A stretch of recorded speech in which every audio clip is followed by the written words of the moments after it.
Hello friends, कैसे हैं आप। गीत गाओ चैनल में आप सभी का बहुत बहुत स्वागत है। नए पुराने ट्रैक के गाने गाने के लिए अभी हमारे चैनल को सब्सक्राइब कीजिए और बेल आइकन को प्रेस कर दीजिए ताकि हर एक वीडियो का अपडेट आप सभी को मिलती रहे।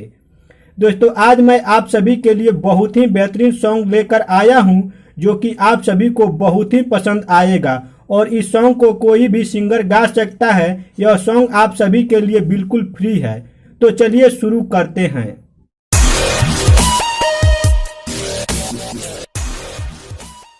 तो दोस्तों, मुखड़ा तैयार है। कैसे इसको गाना है चलिए हम गाकर बताते हैं।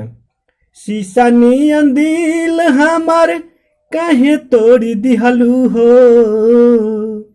शीशा नियन दिल हमार काहे तोड़ी दिहलू हो, भइल का कसूर हमसे काहे भूली गईलू हो, भइल का कसूर हमसे काहे भूली गईलू हो, शीशा नियन दिल हमार काहे तोड़ी दिहलू हो, भइल का कसूर हमसे काहे भूली गईलू हो, भइल का कसूर हमसे काहे भूली गईलू हो। अब इसके बाद से फर्स्ट अंतरा ऐसे है। पिपरा के नीचवा खैलू संगही कसम हो, कहत रहलू छोड़बो नहीं हथवा सनम हो, पिपरा के नीचवा खैलू संगही कसम हो, कहत रहलू छोड़बो नहीं हथवा सनम हो, प्यार के रोग काहे, प्यार के रोग काहे दिल में लगैलू हो, शीशा नियन दिल हमार काहे तोड़ी दिहलू हो, शीशा नियन दिल हमार काहे तोड़ी दिहलू हो। इसके बाद से लास्ट अंतरा ऐसे है।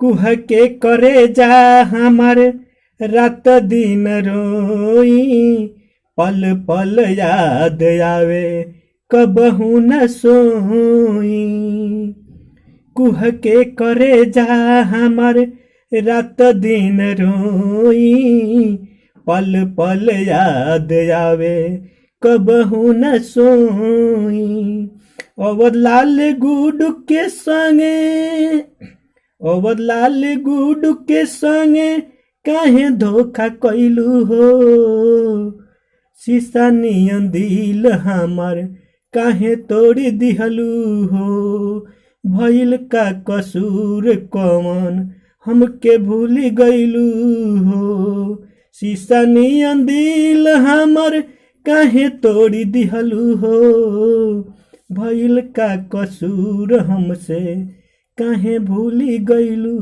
हो, भइल का कसूर हमसे काहे भूली गईलू हो। तो दोस्तों, उम्मीद करता हूं कि यह सॉन्ग आप सभी को बहुत ही अच्छा लगा होगा। तो एक लाइक और एक कमेंट जरूर कीजिए। फिर मिलते हैं अगले वीडियो में एक नए सॉन्ग के साथ। तब तक के लिए आप सभी को बहुत बहुत धन्यवाद।